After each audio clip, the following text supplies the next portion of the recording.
Last কয়েকটা tutorial আগে আপনারা দেখেছেন যে টেক্সট স্টাইলটা আপনি কিভাবে এডিট করেন। তো ডাইমেনশন স্টাইল যেটা, সেটা টেক্সট স্টাইলের মতো একদম সেম ওয়ার্ক ফ্লোতে এটা কাজ করে। এটা হোম ট্যাবের ভিতরে এখানে অ্যানোটেশনের ভিতরে এখানে প্রথমটা ছিল টেক্সট স্টাইল, পরের যেটা এটা হলো ডাইমেনশন স্টাইল। তো ডাইমেনশন স্টাইলের ভিতরে আমি যখন কোনো কিছু মডিফাই করব অটোমেটিকলি এখানে মডিফাই হবে। যদি আপনি নতুন, যেমন এখানে টেক্সটের ভিতরে যেমন স্ট্যান্ডার্ডের ভিতরে আরও কয়েকরকম স্টাইল ছিল তখন, আর এখানে ডাইমেনশন স্টাইলের ভিতরে আমি ক্লিক করলে এখানে শুধুমাত্র আপনি স্ট্যান্ডার্ড পাচ্ছেন, শুধু একটা এখানে আছে। তো এখানে আমি নতুন যদি কোনো ডাইমেনশন স্টাইল আমি অ্যাড করতে চাই, সেটার জন্য আমি এখানে ক্লিক করব।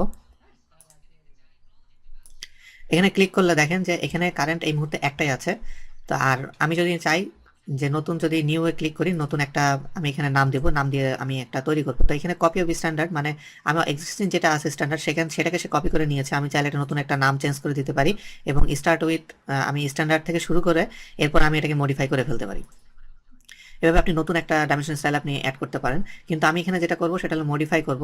এখানে আমি যদি মডিফাই ক্লিক করি, তাহলে স্ট্যান্ডার্ড যে ডাইমেনশন যেটা আছে সেটাকে আমি যদি মডিফাই করি, এখানে প্রত্যেকটা ট্যাব আকারে আলাদা আলাদা খুব অর্গানাইজ ভাবে দেওয়া আছে।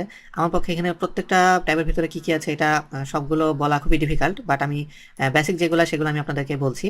যেমন লিনিয়ার ডাইমেনশন যেটা, সেটা লিনিয়ার ডাইমেনশনের ভিতরে এখানে দেখেন যে লিনিয়ার ডাইমেনশন যেগুলো শো করছে, এখানে ডেসিমেলে আছে। আমি ডেসিমেলের প্রিসিশন যদি চেঞ্জ করে 0.0 দিয়ে দিই, তাহলে ডানে দেখেন এখানে একটা প্রিভিউ শো করছে। এখানে এই প্রিভিউটা আপনি যেইটার ভিতরে যান এই প্রিভিউটা শো করবে। তো প্রিভিউটা শো করছে যে একটু আগে যেটাতে ছিল এটাতে ছিল 0 পরিমাণ বেশি ছিল বলে এতগুলা ঘর পর্যন্ত এসেছে। তো আমি এটা কমিয়ে দিলাম। এবং এরপরে এই যে প্রিসিশন, যে ইউনিট ফরম্যাটের ডিগ্রি যেটা, যেমন এখানে এখানে এই যে ডিগ্রির ফরম্যাট, যেটা ডিগ্রির ফরম্যাট আমি এখানে ডিগ্রি, মিনিট, সেকেন্ড এইভাবে দিই, এটা ওইভাবে আপনাকে এখানে শো করবে। বা গ্রেডিয়েন্ট আপনি দিতে পারেন, গ্রেডিয়েন্ট এখানে শো করবে। তো আমি এটা দেওয়ার পরে আমি যদি এটা ওকে দিই, দিয়ে ক্লোজ দিই, দেখেন এটা কিভাবে চেঞ্জ হয়ে গেল। এখানে এই যে এখানে অ্যাঙ্গেল দেখেন, এখানে অ্যাঙ্গেলটা চেঞ্জ হয়ে গেছে। তো এখানে আপনি আপনার ইচ্ছা মতো আপনি এখানে চেঞ্জ করতে পারবেন। এবং এখানে আমি আরও কয়েকটা জিনিস আপনাদেরকে চেঞ্জ করে দেখাচ্ছি। এখানে ইউনিট ফরম্যাট আপনি চাইলে যদি আমি আর্কিটেকচারাল দিই, তাহলে সে অটোমেটিক প্রিসিশন এইভাবে সে কাউন্ট করবে, আপনি কিভাবে প্রিসিশন চান সেটা।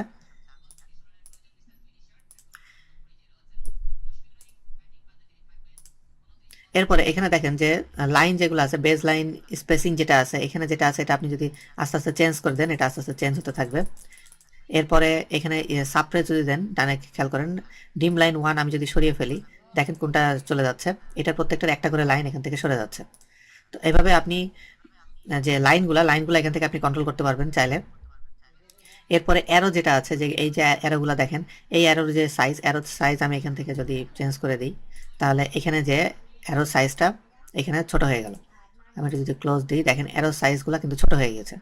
এবং এখানে আর্কিটেকচারাল যে ডাইমেনশনটা আমি দিয়েছি সেই ডাইমেনশন এটা চলে গিয়েছে। এভাবে আপনি এটার ভিতরে ডাইমেনশন স্টাইলের ফুল কমপ্লিট কন্ট্রোলটা আপনি এটার ভিতরে রাখতে পারবেন। এখানে টলারেন্স, যদি আপনি ডিজাইনের ভিতরে টলারেন্স শো করেন, তাহলে সেক্ষেত্রে আপনি এখানে যেমন লিমিট দেওয়ার পরে, এখানে দেখেন লিমিট দেওয়ার পরে এখানে কি শো করছে, উপরে নিচে দুইটা। তো এভাবে আপনি যদি টলারেন্স শো করেন, টলারেন্সের আইটেমগুলো এখানে মডিফাই করতে পারবেন। অল্টারনেট ইউনিট, যদি আপনি ডুয়েল ইউনিট ইউজ করেন, দুইটা ইউনিট একসাথে ইউজ করতে চান, অল্টারনেট ইউনিটের ভিতরে, যেমন আমি এটা সিলেক্ট করে দেওয়ার পরে দেখেন এখানে কি প্রিভিউতে শো করছে যে এখানে 1 ইঞ্চিতে 1 মিলিমিটারে দুইটা শো করছে। তো এটাই আর কি, যে আপনি এখানে আপনার ইচ্ছা মতো ডাইমেনশন স্টাইলটা আপনি ইউজ করতে পারবেন। আর এখানে আমি আপনাদেরকে রিকমেন্ড করব যে এখানে প্রত্যেকটার ভিতরে যে অপশনগুলো আছে, সব অপশনগুলো আপনি একবার হলেও একটু আপনি এটার ভিতরে ঢুকে সবগুলো একটু চেক করে দেখেন, তাহলে আপনি আরও বুঝতে পারবেন এবং আপনার এটার প্রতি নলেজগুলো আরও বাড়বে।